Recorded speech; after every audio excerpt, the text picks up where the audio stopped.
Would you dare visit these three haunted locations? Or would you flee in terror in the dead of night, just like so many others? Kill the lights, lock the door, and hide under the covers.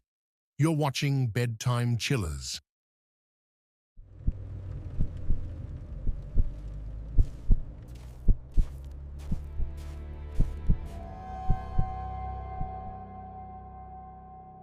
Västerbotten.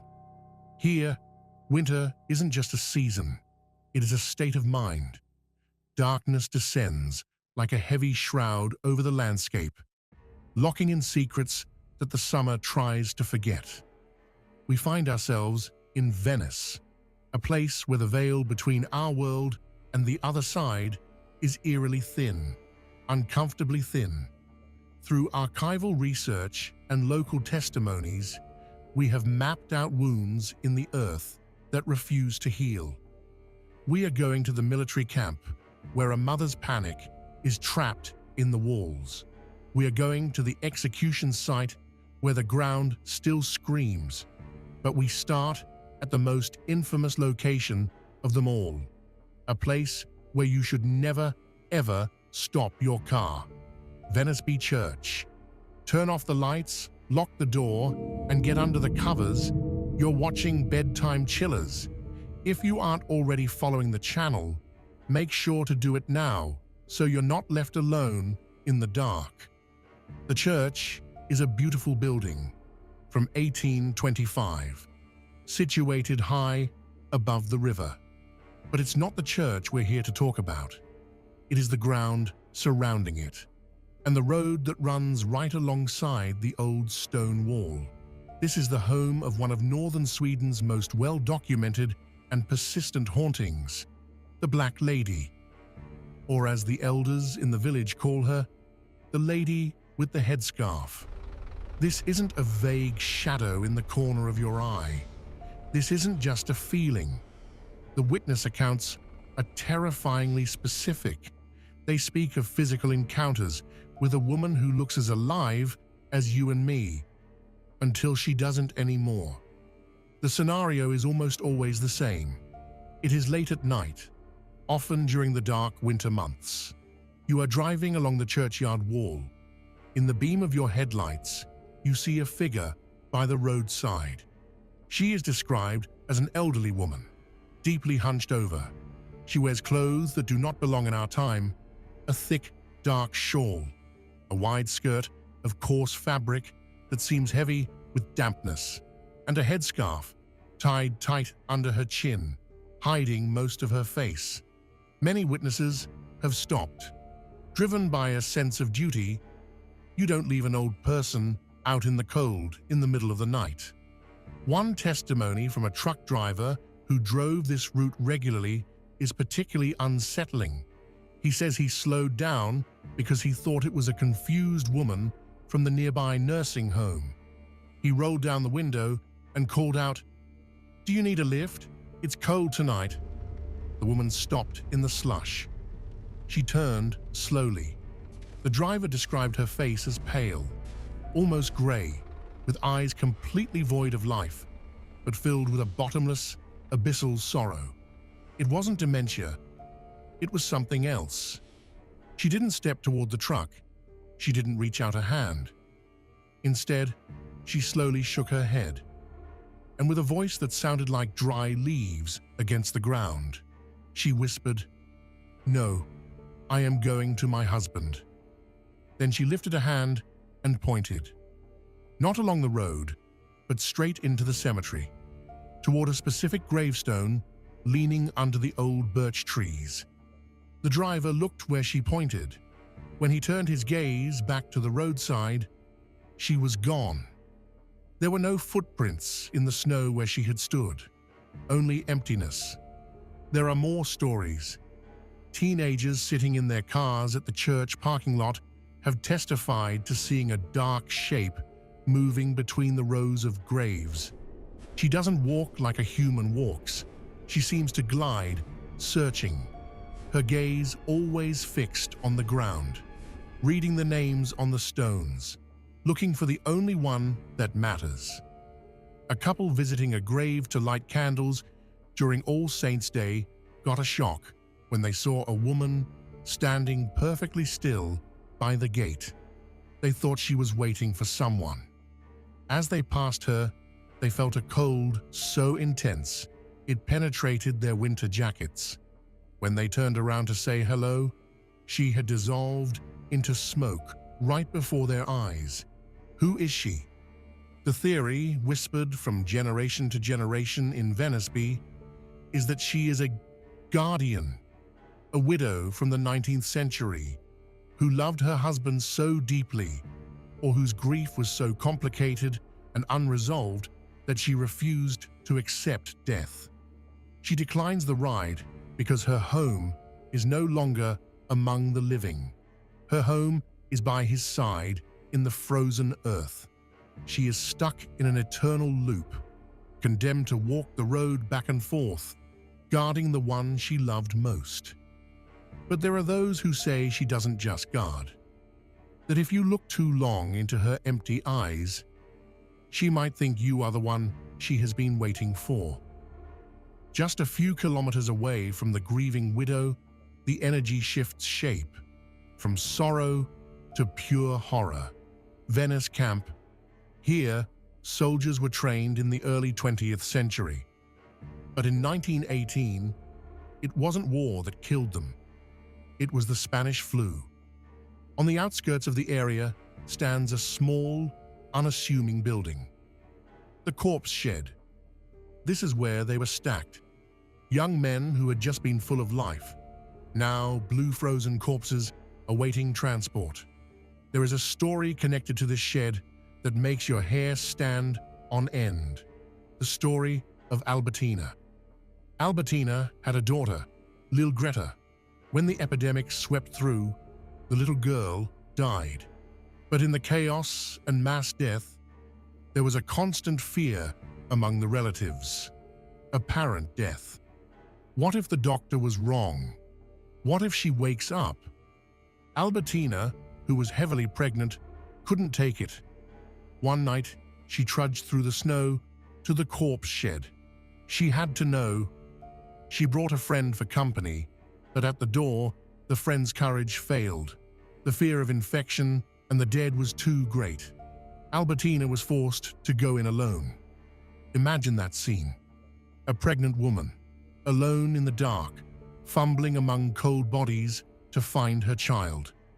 She found Lil Greta. She was dead. But Venice seems to have a curse upon it. Albertina later gave birth to the child she was carrying, a girl. She was also named Greta.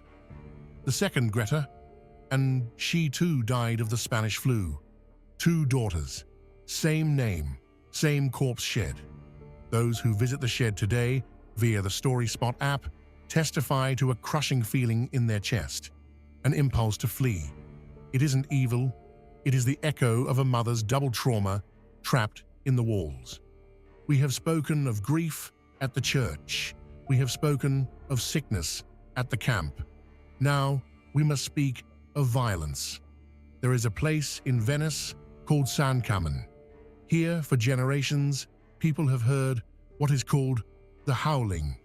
For a long time, people thought it was the wind in the ravine or folklore spirits. But the truth is bloodier than that. On November 26th, 1845, something terrible happened here. A man named John Person was brought here in chains. He was sentenced for murdering his wife, Greta Stina. He had drowned her. Here, on San Cammin, the axe fell. John Person was publicly beheaded in front of hundreds of spectators. It was a brutal, bloody event that etched itself into the memory of the region. When people hear the howling today, it isn't the wind. Is it John Person's last scream of regret or pain before the blade fell? Or is it the ground itself, remembering the blood that ran into the sand? This is not a tall tale. It is a historic site of an execution, and the energy here is heavy, threatening, and angry. Venice is a beautiful community, But beneath the surface, the layers of history remain. The lady seeking her husband at the cemetery, the mother seeking her child in the corpse shed, and the murderer who met his fate on the ridge. They remain. They wait in the shadows, in that brief moment when you think you are alone. So the next time you drive past Venisby Cemetery on a dark night and you see a woman by the roadside with a headscarf over her head, don't stop. Don't roll down the window, because she isn't waiting for you. And you don't want to know what happens if she decides to get in. There are houses you can never truly leave, houses that latch onto your soul. Welcome back to the darkness here at Bedtime Chillers. Forget Hauska Castle, forget Hoya Baciu Forest, and forget all the famous addresses in Hollywood. Today, we are going to a house where evil didn't just reside, it took over. We are going to 1677 Round Top Road in Harrisville, the house that spawned The Conjuring. But Hollywood's movie is just a pale, tame version of the torture the Perron family endured. We're going to dive deep into the history of 11 unnatural deaths, the curse of the witch Bathsheba Sherman, and how demonologists Ed and Lorraine Warren were thrown out after making things worse. This is the story of the house that never forgets. But before we descend deep into Bathsheba's history and the real, unfilmed events, make sure you're with us in the dark. Hit that subscribe button. And please, don't let the like button sit alone in the dark tonight. Give it a tap so we know you want more true paranormal stories. Now, let's begin. We are going to Rhode Island, to the small town of Harrisville. We are walking along Round Top Road, number 1677. To most, this is known as the house from the movie The Conjuring. But for those who have actually set foot on the floorboards, for those who have felt the cold that doesn't register on any thermometer, the movie is just a faint shadow of reality. Hollywood can turn off the cameras, but at the old Arnold estate, the nightmare never ends. To understand what lives within the walls of this house, we can't start in the 1970s. We have to go further back, deep into the earth, down to the roots that have soaked up blood and tears for centuries. The land the house stands on was originally granted to settlers in the late 1600s, but it was the Arnold family who would stamp the place with a curse so heavy it almost feels physical to visitors even today. For 8 generations, the Arnolds lived here, and for 8 generations, they were struck by tragedies so grotesque they defy statistical probability. They say misery loves company, but at the Arnold estate, misery was the only guest that never went home. Imagine standing in the old barn on the property. The air is heavy with dust and old hay. If you listen closely, it is said you can hear the creaking of rope. It was here, in the rafters, that several members of the Arnold family chose to end their lives. History books speak of Mrs. John Arnold, who at the age of 93 hung herself in that very barn. But she wasn't alone. There is talk of 11 deaths in the family that can be classified as unnatural. 2 drowned in the creek that runs just nearby, the Blackville River. 2 hung themselves in the attic of the house itself. 4 froze to death out on the grounds, confused and alone in the biting New England winter. And then we have the poisonings. It was as if the land itself demanded victims. But among all these tragedies, among all these whispering shadows, there is a name that shines brighter and darker than all others, a name that Carolyn Perron would later come to fear more than death itself. Bathsheba Sherman. Who was she? If you look at her gravestone in the local cemetery in Harrisville, it looks innocent, but the legend paints a different picture. Bathsheba was born in 1812 and married into the area. She was a woman of her time, but surrounded by rumors that would crush anyone. It is said she was beautiful, but that her beauty hid something rotten. The most persistent story, the one locals whispered about after the sun went down, was about an infant, a child who died in her care. When the coroner examined the small body, they found something that made their blood run cold, a wound at the base of the skull. It was a wound that, according to rumors, was caused by a large knitting needle. The court acquitted her due to lack of evidence, but society's judgment was harsher. They called her a witch. They said she had sacrificed the child to Satan to preserve her own youth and beauty. Bathsheba lived the rest of her life in bitterness, shunned and hated. It is said she whipped her staff, that she starved them. When she finally died in 1885, it was a death as strange as her life. Reports from that time speak of a form of paralysis that turned her body into something resembling stone, long before her heart stopped beating. She was buried in consecrated ground, but many argue that her soul never left Round Top Road. She swore an oath, it is said, a curse upon anyone who dared take her place on the land. She sees herself as the mistress of the house, and she does not share. The house stood there, year after year. Families came and went, but no one stayed long. They spoke of footsteps at night, of doors that refused to stay closed. But no one would experience the house's full wrath until the winter of 1970. That was when the Perron family rolled up the driveway.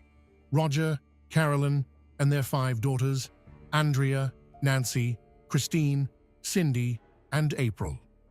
They sought the dream of country living, a big house with room for the kids to run, far away from the city stress.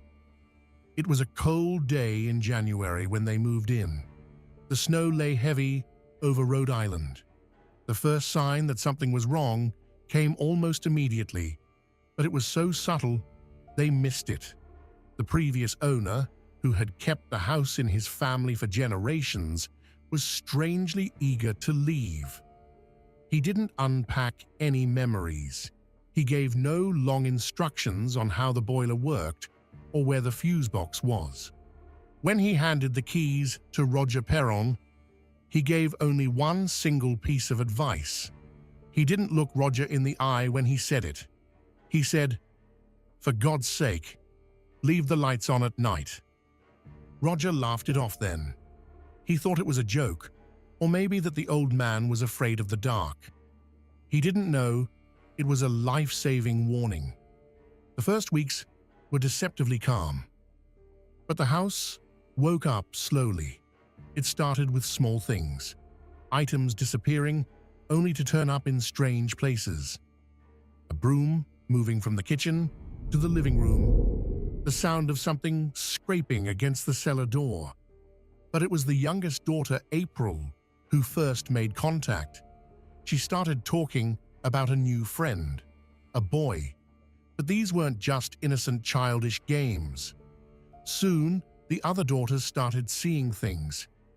Andrea, the eldest, remembers waking up in the middle of the night from a cold so intense it hurt her lungs to breathe.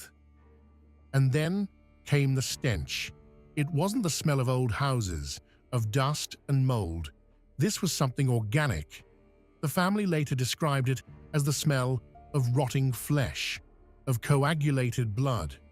The smell could fill a room in seconds, only to vanish without a trace. Carolyn, the mother, was the one the house, or rather, what lived in the house, targeted. She started waking up with strange bruises, circular marks on her thighs and arms, as if someone had pinched her hard with invisible fingers. She felt drained, tired, as if someone was sucking the life force out of her. What they didn't know then, but would soon become painfully aware of, was that they were not alone in the house.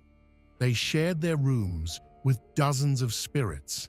Some were harmless, lost souls wandering the corridors. But there was a presence that was different. A presence that hated Carolyn. A presence that considered her an intruder on its territory. One night, Carolyn woke to a sound. It sounded like a whisper, right at her ear. When she opened her eyes, she didn't see her husband Roger beside her. In the darkness by the bedside stood a figure, a woman in a gray dress, but it wasn't a human. Her head hung unnaturally to one side, as if her neck were broken. Her face was a gray, withered mass where the eyes glowed with a bottomless hate. The figure opened its mouth, but no voice came out, only a hissing sound that cut through the silence of the bedroom. Get out, or I will drive you to madness and kill you all." That was Bathsheba, and she had just introduced herself. The threat from the gray woman hung in the air long after she vanished. Get out. But the Perron family had nowhere to go. They had invested everything they owned in this dream house in the country. They were trapped, and Bathsheba knew it. During the coming years, from 1971 to 1974, their home turned into a war zone. It was no longer a question of if something would happen at night, but what. Carolyn continued to be the target. The attacks became increasingly physical. It wasn't just shoves or cold drafts. She could be sitting on the sofa in broad daylight and suddenly scream in pain. When she pulled up her pant leg or rolled up her sleeve, she found a red mark, a small, perfectly circular puncture wound, as if someone had driven a coarse knitting needle into her skin. The same tool legend said Bathsheba used to kill the infant 100 years earlier. But it wasn't just Carolyn who suffered. The children started seeing things no child should ever have to see. Andrea, the eldest daughter, has described in her adult years how the house was populated by many. Some were silent observers. One spirit always smelled of flowers and seemed to watch over the children. But others were predators. There was a male entity in the house, a dark shadow that enjoyed terrorizing the girls in their bedrooms. They could wake up to someone pulling their covers, or worse, someone pulling their hair. Cindy, one of the younger sisters, testified how she heard a voice whispering to her over and over, "There are 7 dead soldiers buried in the wall." A sentence without context, but echoing with madness. And then we have the basement. Every haunted house has its heart of darkness, and at the Arnold estate, it was the basement. Roger Perron, the father, was a skeptic. He didn't want to believe in ghosts. He wanted to believe in rotten pipes and drafty windows. But the basement broke him. He described how he could go down to fix the boiler and suddenly feel the temperature drop 20 degrees in a second. A cold spot that moved.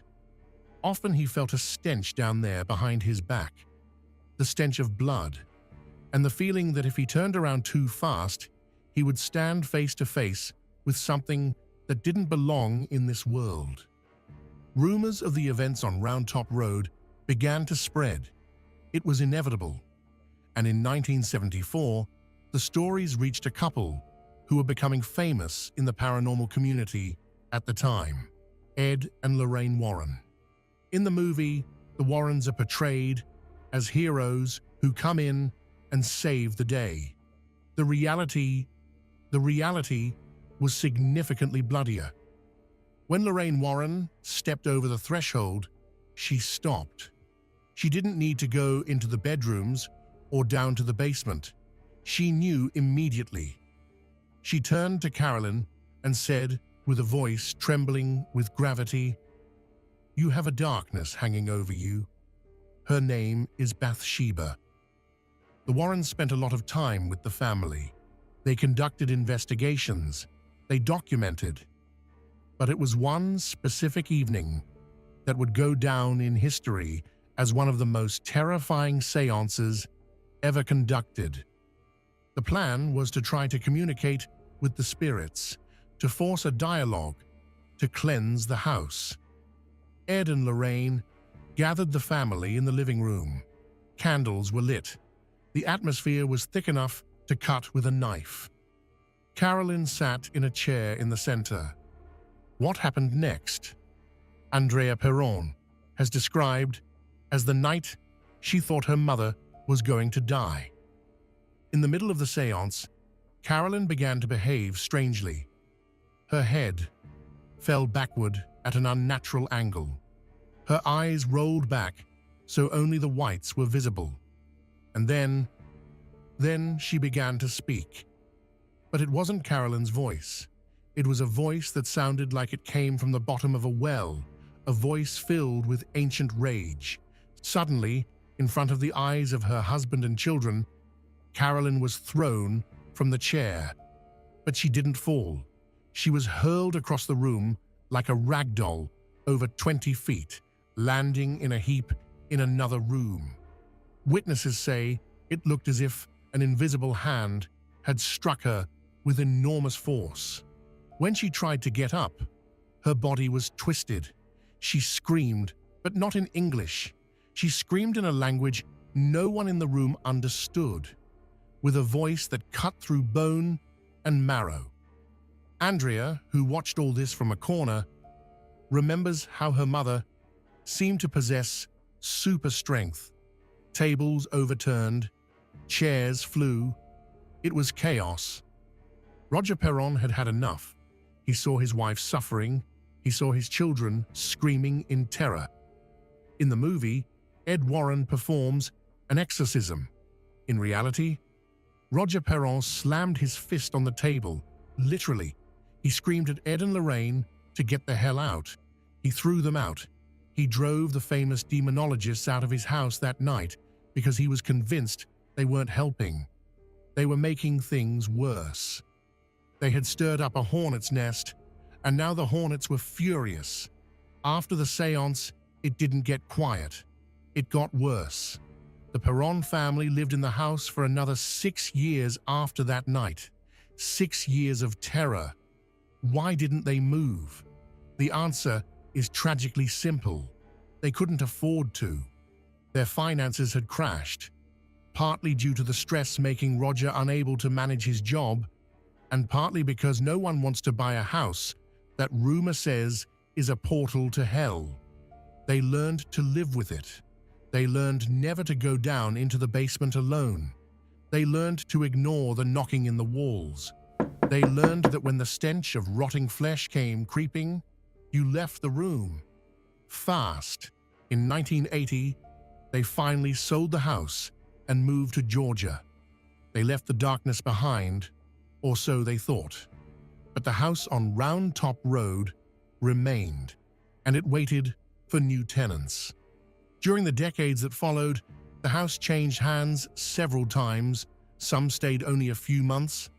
Others tried to renovate away the energy, paint over the history, but you can't paint over evil.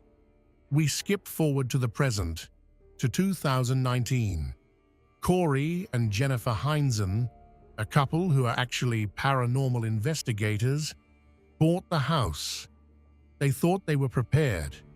They thought they knew what they were getting into. They were wrong.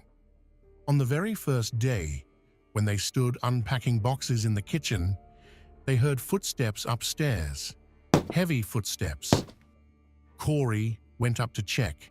No one there. But it was the nights that made even these experienced ghost hunters doubt their sanity. Corey has described how one night he saw a black mist form in the hallway. It didn't move like smoke. It moved with purpose. He watched it take the shape of a figure, standing and staring at him. And this is where we get to the modern evidence. Because unlike in the 1970s, we now live in a world where everything is filmed. The house has been opened up for investigations in recent years. YouTube channels like Sam and Colby and The Dark Zone have spent nights there. And what they've captured on film is hard to explain away. During a live stream in 2020, something happened that made thousands of viewers gasp.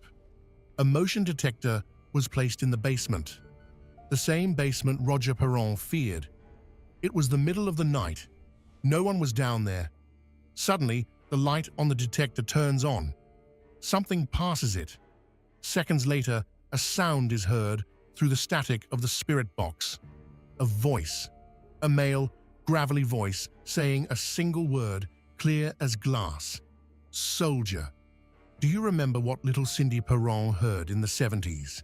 7 dead soldiers in the wall. On another occasion, an investigator sat alone in what is called the conjuring room, the living room where the séance took place. He asked for a sign. Suddenly, the door behind him slammed shut with a force that shook the whole house. The camera captured the handle being pressed down from inside the room before the door flew open again. But perhaps the most unsettling testimony from modern times comes from the house's current owner, Jacqueline Nunez, who bought the property in 2022. She has instituted rules: no séances, no Ouija boards. She knows you shouldn't challenge what lives there. But what lives there doesn't care about rules. Visitors who have stayed overnight report the same thing over and over. 3:07 a.m., the witching hour. Many wake up exactly then. They describe a feeling of pressure on their chest, as if someone is sitting on them. An old, heavy woman. And in the darkness, they hear the sound of fabric rustling, like a long skirt dragging against the floor. Is it Bathsheba? Is it one of the suicidal Arnold relatives? Or is the land itself a magnet for something even older? The old Arnold estate is not just a house, it is a battery charged with suffering for over 300 years, and it seems to never run out. For every person who walks through the doors, for every scared soul who spends the night there, the house gets new energy. So if you ever find yourself in Rhode Island and the GPS leads you toward Round Top Road, turn around. Settle for watching the movie, because in the movie, you can turn off the TV when it gets too scary. In the real house, there is no off button.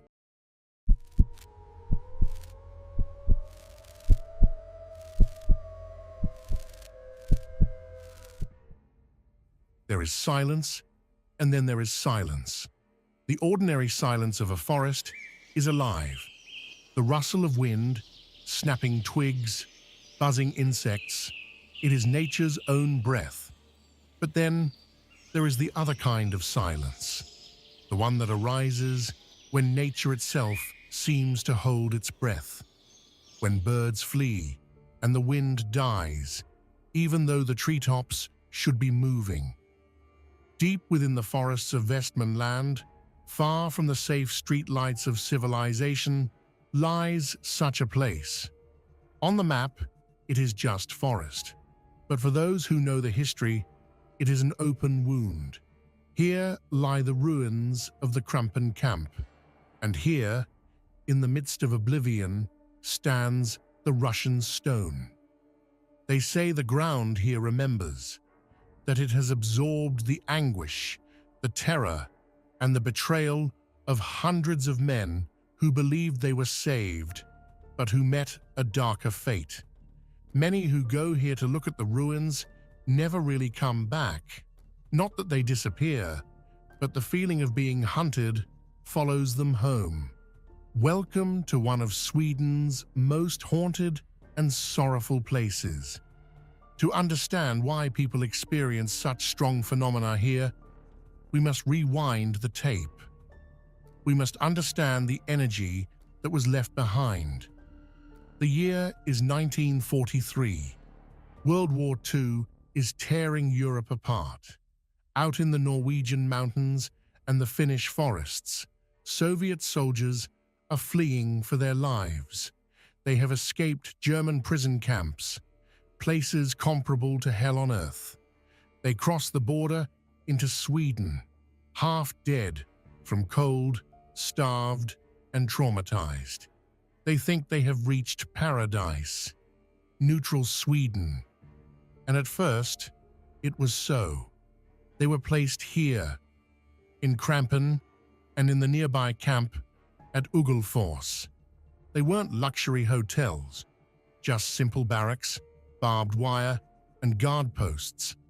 But they were alive. They worked in the forest. They built roads. The narrow gravel road you drive on to get here is still called Riksvägen, the Russian road, today. Every meter of that road was laid by hands that longed for home or prayed to God to be allowed to stay. The locals in Skinnskatteberg remember them. They were allowed to move quite freely. They went to dances. Love stories blossomed between the Russian soldiers and Swedish women. Children were conceived. There was hope out here in the woods, a sense that the war was far away. But it was a lie. While the soldiers built roads and dreamed of the future, a political game was being played behind the scenes. The Soviet Union demanded its citizens back, and Sweden folded. This is the moment where the location's energy shifts from hope to pure terror. You see, in Stalin's Russia, prisoners of war were not seen as victims. They were seen as traitors. According to Order 270, every soldier who surrendered was an enemy of the state. The soldiers in Krampen knew this. They knew that a ticket home didn't mean a hug from mum. It meant a bullet to the back of the head at the border, or 25 years in the Gulag, the Siberian labor camps where death was a liberation. When the news came that they were to be deported, chaos broke out. Not an outward chaos with weapons, but an internal, psychological breakdown. Witnesses from that time speak of weeping heard through the barrack walls day and night. Men who had survived Nazi torture broke down completely at the thought of being sent back by kind Sweden. There is talk of desperate escape attempts straight out into the Swedish winter night, of men who would rather slit their wrists with glass shards from broken bottles than board the transport. The ground we stand on here is soaked in that panic. And in October 1944, the buses came. The camp was emptied. Only empty barracks, half-finished roads, and silence remained. Before they left a message. A bit into the forest stands the Russian stone, a large boulder where someone with incredible precision carved the symbols of the Soviet Union: the hammer, the sickle, a star, and the text CCCP 1944. This is no gravestone. No one is buried beneath it. But many paranormal investigators claim it functions as something else: a portal, or an anchor. When so much emotional energy is concentrated in one place, and when the creators of the monument vanish under such traumatic circumstances, it leaves a mark. The stone is the heart of the place, and it is around this stone that most testimonies revolve. They say you should never touch the carving, that anyone who runs their fingers over the year 1944 risks bringing something home, a weight on the chest, nightmares smelling of diesel and damp wool. But what is it people actually experience out here? I've gone through forums, talked to urbexers, and read reports from visitors. The pattern is clear. It's not sheet ghosts. It is something much more physical. A photographer who was here to document the foundations told a story that gave me chills. He was there in the middle of the day, a clear autumn day. He stood by one of the old cellar foundations when he got a strong feeling of being watched. He looked up toward the tree line. About 50 meters away between two pines, he saw a figure, a man in gray-green clothes, standing perfectly still. The photographer thought it was another visitor and waved. The figure didn't move. When the photographer looked down at his camera to change a setting and looked up again, the man was gone. There was nowhere he could have hidden in that second.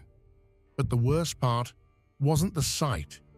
It was the smell that came with the wind right after. A pungent scent of wet tobacco and unwashed body. Then it vanished just as quickly. Another common phenomenon at the Russian Stone concerns electronics and animals. A couple who visited the place last summer said their dog refused to go near the stone. The dog, a large German shepherd, stood with raised hackles and growled low at the empty air beside the boulder. When they took out their phones to film the dog, both phones died simultaneously, from 40% battery to 0 in a second. It wasn't until they got back out to the main road, several kilometers away, that the phones could be restarted. Then they had battery left. What kind of energy drains power from electronics that fast? But perhaps the most unsettling testimony comes from a woman who camped near Krampen, something I do not recommend. She woke up in the middle of the night. It was around 3 o'clock. She heard the sound of many feet, not animals, but heavy boots walking in rhythm against the gravel road. Thud, thud, thud. It sounded like an entire platoon marching past her tent.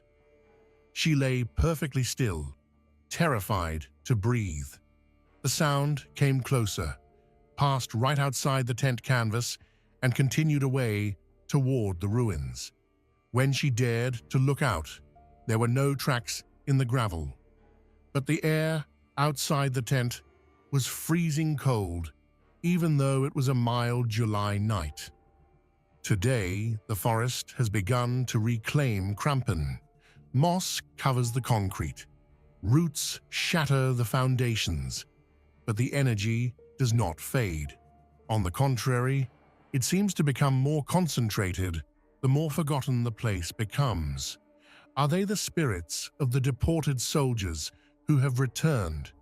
Have they found their way back to the only place where they last felt hope?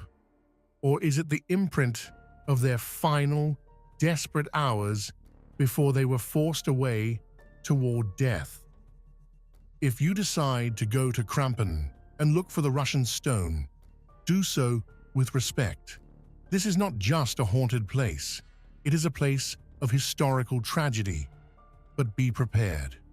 Many say the forest listens, and if you stay too long by the stone, or if you go too deep among the ruins when the sun goes down, you might notice that you are not alone. And one more thing. If you hear footsteps on the gravel road behind you, do not turn around. Just walk. Thank you for joining me into the darkness today. Have you been to the Krampen camp or the Russian Stone? Have you felt the cold or seen something that can't be explained? Leave a comment down below. I read everything. Don't forget to subscribe and hit the bell. In the next video, we will visit a place where children's laughter fell silent A long time ago,